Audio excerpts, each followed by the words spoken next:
साल की उम्र में राजकुमार को ज़ेन मास्टर के पास मार्शल आर्ट्स और तीरंदाजी सीखने भेजा गया। राजकुमार दूसरे बच्चों के साथ घुल मिलकर रहने लगा और साधारण बच्चों की तरह सीखने लगा। लेकिन उसकी एक बात अलग थी, राजकुमार बहुत जल्दी प्रोग्रेस करने लगा।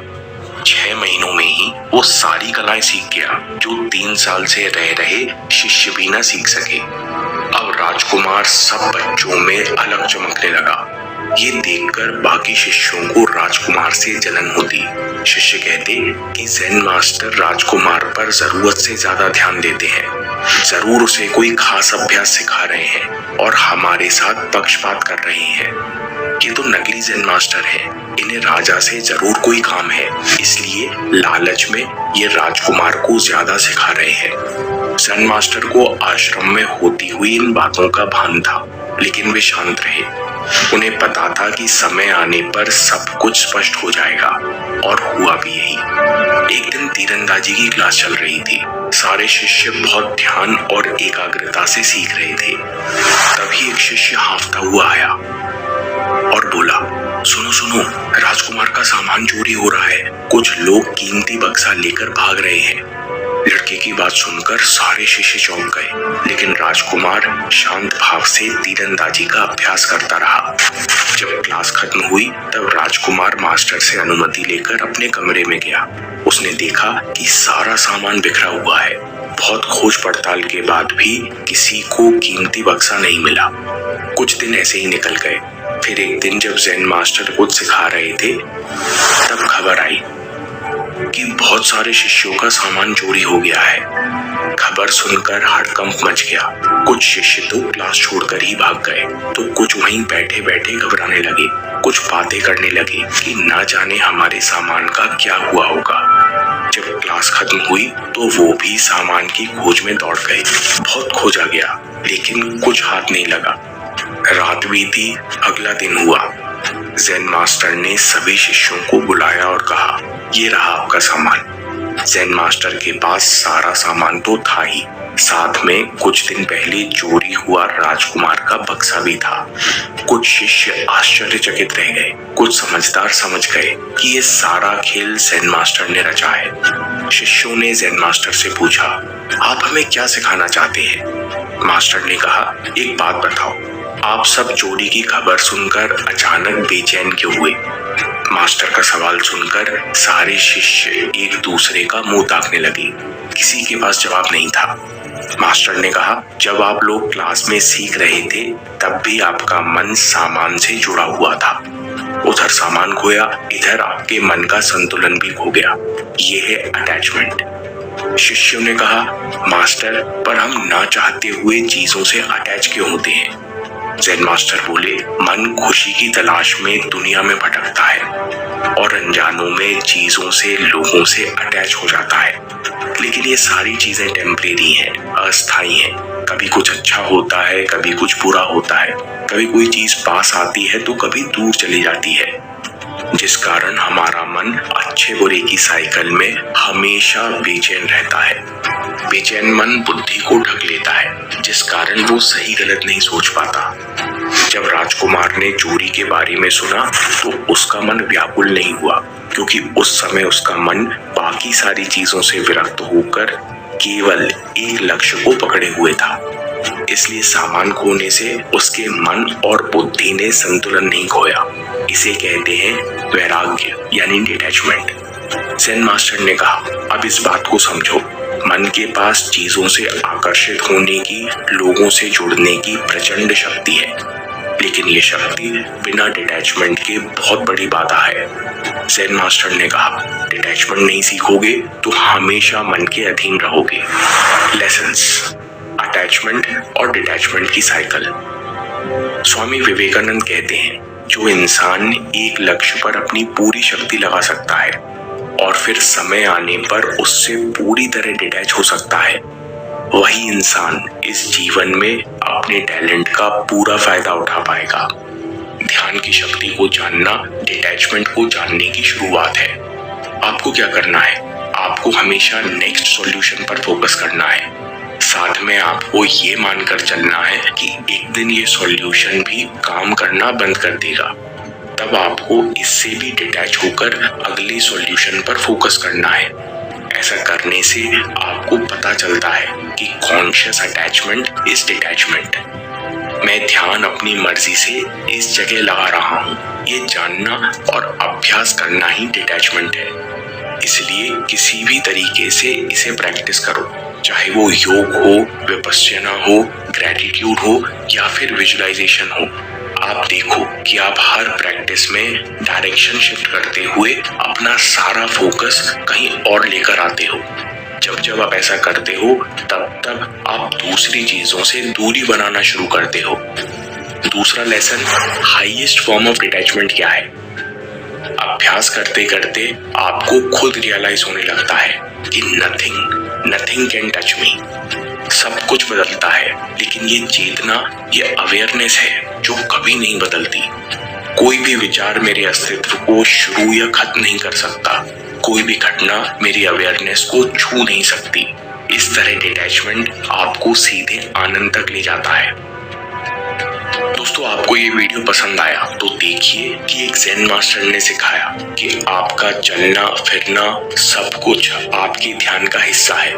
आप जैसे रहोगे, जैसे चलोगे, वैसा ही निशाना लगेगा। दोस्तों, आज की कहानी बहुत ही ज्ञानवर्धक होने वाली है। आपसे निवेदन है कि वीडियो को अंत तक जरूर देखें। एक बार की बात है, एक गांव में एक आदमी रहता था। वह आदमी अकेला ही अपनी छोटी सी झोपड़ी में रहता था। वो आदमी बहुत ही ज्यादा आलसी था। वो कोई काम नहीं करता था। वह एकदम निठल्ला और नकारा था। बस वह हमेशा ऐसे मौके की खोज में रहता कि कहीं से खाना मिल जाए। तो एक दिन जब वो आदमी खाने की तलाश में भटक रहा था, तभी उसे एक आम का बगीचा दिखता है। वह कई दिनों से भूखा था, इसीलिए वह खाने की तलाश में बगीचे के अंदर चला जाता है। वह जाकर वह देखता है कि बगीचे में अलग अलग और बहुत सारे पेड़ थे। तो वह एक पेड़ पर चढ़ जाता है।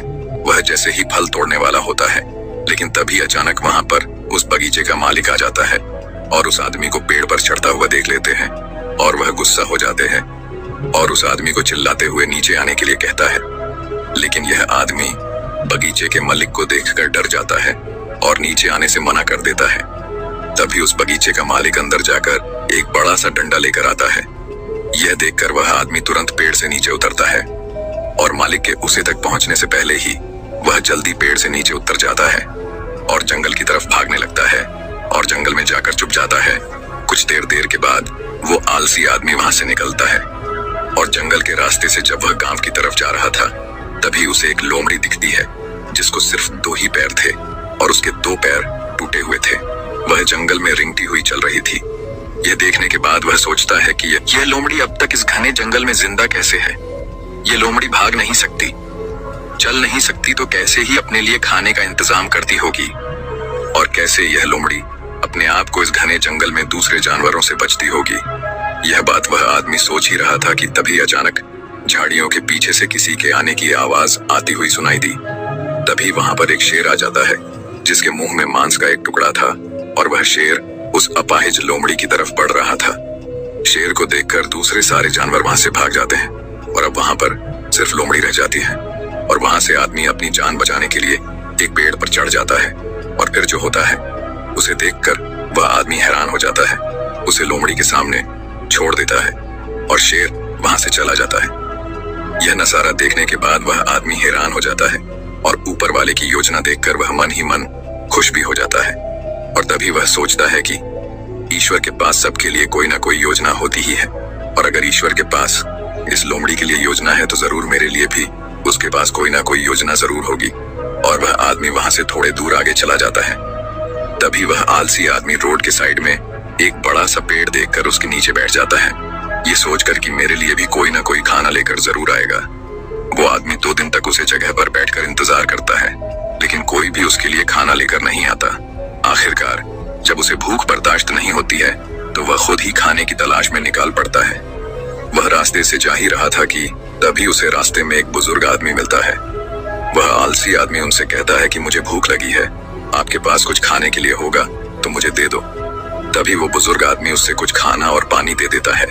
खाना खाने के बाद वह आदमी उन बुजुर्ग आदमी से कहता है कि मैंने 2 दिन पहले जो देखा आप उस पर विश्वास नहीं करेंगे। ईश्वर के पास मेरे लिए भी कोई ना कोई योजना जरूर होगी। लेकिन ईश्वर उस लोमड़ी पर अपनी दया दिखाई और मुझ पर नहीं, मेरे लिए कोई भी खाना लेकर नहीं आया। तभी उन बुजुर्ग आदमी ने मुस्कुराते हुए कहा, ये सच है कि ईश्वर के पास सभी के लिए कोई न कोई योजना तो जरूर होती है, और तुम्हारे लिए भी है, लेकिन तुमने उसे गलत तरीके से समझ लिया। वह तुम्हें लोमड़ी नहीं, बल्कि वो तुम्हें उस शेर की तरह बनाना चाहता था। दोस्तों, इस कहानी से हमें यह सीख मिलती है कि अगर हमारे जीवन को ध्यान से देखें तो हमें यह पता चलेगा कि जिंदगी सबक से भरी पड़ी है और हर एक पल का एक दीप मतलब होता है। और सोचा कि वह लोमड़ी सिर्फ बैठी हुई है और वह सिर्फ इंतजार कर रही है कि कब उसके साथ अच्छी चीज होगी। लेकिन वह आदमी यह भूल गया था कि वह लोमड़ी मजबूर थी। लेकिन हम उस लोमड़ी की तरह मजबूर और लाचारी नहीं। ऊपर वाले ने क्षमता दी है अपना काम करने की, बिल्कुल उस शेर की तरह। हमारे पास भी खुद की ताकत और क्षमता है हमारी हालत को बदलने की, लेकिन उसके लिए आपको प्रयास करने पड़ेंगे, तभी आप उस शेर की तरह बन पाएंगे। एक बार की बात है, एक राज्य में एक राजा था। उसका एक वफादार मंत्री था। राजा का मंत्री बहुत बुद्धिमान था। वह अक्सर कहा करता था कि जो भी होता है अच्छे के लिए होता है। एक बार राजा अपने सिंहासन पर बैठा था, मंत्री भी उसके बगल में ही बैठा था। अचानक मंत्री की तलवार राजा के पैर पर गिर गई और उसके पैर की एक उंगली कट गई। तभी मंत्री ने कहा, महाराज, जो भी होता है अच्छे के लिए होता है। राजा यह सुनकर बहुत गुस्सा हुआ। उसने मंत्री से पूछा कि मेरी उंगली कट गई और तुम कह रहे हो कि यह अच्छे के लिए हुआ है, इसमें अच्छा क्या है? राजा गुस्सा हो गया और मंत्री को जेल में कैद करने का आदेश दे दिया। मंत्री को इस बात का कोई दुख नहीं हुआ और वह जेल जाते समय उसने राजा से फिर से कहा, जो भी होता है अच्छे के लिए होता है। राजा यह सुनकर हैरान हो गया। उसने सोचा कि यह कितना अजीब व्यक्ति है। वह जेल जा रहा है और कह रहा है कि जो भी होता है अच्छे के लिए होता है। इस घटना को अब 3 महीने बीत गए थे। एक दिन राजा अपने सैनिकों के साथ घोड़ों पर सवार होकर शिकार के लिए गए। वे सभी एक घने जंगल के अंदर चले गए। राजा एक हिरण का पीछा करते हुए घने जंगल में और आगे निकल गया और अपने सैनिकों से अलग हो गया। हालांकि वह हिरण को पकड़ नहीं सका, लेकिन वह अपना रास्ता खो चुका था और घने जंगल में खो गया। जब राजा को यह एहसास हुआ कि वह बहुत दूर आ चुका है और वह जंगल से बाहर निकलने का रास्ता ढूंढने लगा, अचानक राजा को उस जंगल में रहने वाले आदिवासियों के एक समूह ने घेर लिया। उन आदिवासियों का कबीला ना तो राजा के राज्य में था और ना ही वे राजा को पहचानते थे। इसलिए उन्होंने राजा को पकड़ लिया और अपने कबीले में ले गए। वे आदिवासी एक ऐसे इंसान की तलाश में थे जिसे वह मारकर अपने देवता को खुश करने के लिए बलि दे सके। राजा उनसे उसे छोड़ देने की विनती कर रहा था, लेकिन उन आदिवासियों को राजा की भाषा समझ में नहीं आई। उन्होंने खुशी में ढोल बजाना शुरू कर दिया। उन्होंने राजा को अपने कबीले में ले आए, उसे नए कपड़े पहनाए, उसके गले में फूलों की माला डाली गई और उसे बलि के लिए तैयार किया। ठीक उसी समय जब वह राजा को मारने वाले थे, कबीले के मुखिया ने देखा कि राजा के पैर की एक उंगली कटी हुई है। यह देखकर उसने सभी ढोल बजाने वालों को आदेश दिया और राजा की बलि देने से रोक दिया और कहा, इस मनुष्य की बलि नहीं दी जा सकती क्योंकि यह अधूरा है, और यदि अधूरे मनुष्य की बलि दी जाती है तो देवता खुश होने की जगह गुस्सा हो जाएंगे। इसलिए उन्होंने राजा को छोड़ने का निर्णय ले लिया। राजा खुशी खुशी जंगल से अपने महल में लौट आया। वापस आकर उसने सोचा कि यदि मेरे पैर की एक अंगुली कटी नहीं होती तो वे आदिवासी आज मुझे मार देते। इसका मतलब मंत्री सही था, जो भी हुआ अच्छे के लिए हुआ। राजा ने सिपाहियों को तुरंत आदेश दिया कि मंत्री को जेल से बाहर निकालो। उसने मंत्री को उसका मंत्री पद वापस दे दिया और मंत्री से पूछा, मुझे बताओ कि उस दिन मेरी उंगली कटी थी और यह मेरे भले के लिए हुआ। मैं यह समझ गया हूँ, लेकिन आप 3 महीने जेल में रहे और आपको इतना कष्ट सहना पड़ा। आपके साथ तो बहुत बुरा हुआ। मंत्री मुस्कुराया और कहा, महाराज, मैं आपका प्रधानमंत्री था और मैं हमेशा आपके साथ रहता था। यदि मैं जेल में नहीं होता तो उस दिन भी आपके साथ होता। महाराज, आपकी कटी उंगली देखकर उन्होंने आपको छोड़ दिया, लेकिन मेरा शरीर पूर्ण था और यदि मैं आपके साथ होता तो वह मेरी बलि जरूर दे देते। इसलिए अच्छा हुआ कि मैं उस दिन आपके साथ नहीं था और मैं जेल में था। इससे आपकी जान बच गई और मेरी भी जान बच गई। इसलिए मैं हमेशा कहता हूँ कि जो भी होता है अच्छा होता है।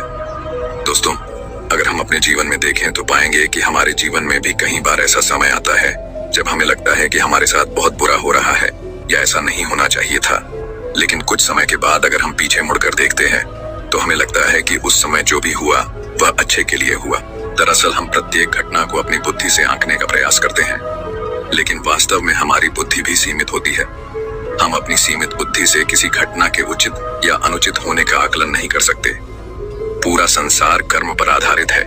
जो अच्छे कर्म करता है उसे सुख मिलता है, और जो बुरे कर्म करता है उसे दुख मिलता है। इसलिए अगर आप किसी दुखद दौर से गुजर रहे हैं तो हमेशा याद रखें कि आपके बुरे कर्म कट रहे हैं, और प्रकृति आपको आपके बुरे कर्मों का फल देकर हर समय उन्नति की ओर ले जा रही है। यह सृष्टि हमारे दुश्मनों द्वारा नहीं बनाई गई है, इसलिए इस दुनिया में कुछ भी गलत नहीं हो सकता। इसलिए अपने दिमाग से यह ख्याल निकाल दीजिए कि आपके साथ कुछ बुरा हो सकता है, और हमेशा याद रखिए कि कभी कभी जो भी होता है अच्छे के लिए ही होता है। दोस्तों, आपने आज के इस वीडियो से क्या सीखा वह मुझे आप कमेंट में बता सकते हैं।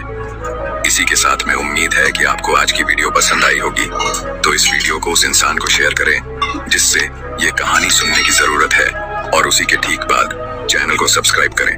तो चलिए फिर मिलते हैं ऐसी एक और नई वीडियो में एक नए मैसेज के साथ। तब तक के लिए अपना ख्याल रखें। धन्यवाद और नमो बुद्धाय।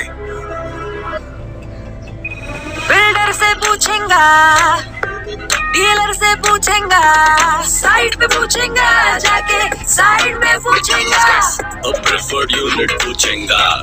When and why, ROI, कब तक पूछते रहोगे? घर में इन्वेस्ट हो करना 99 acre से ही पूछना।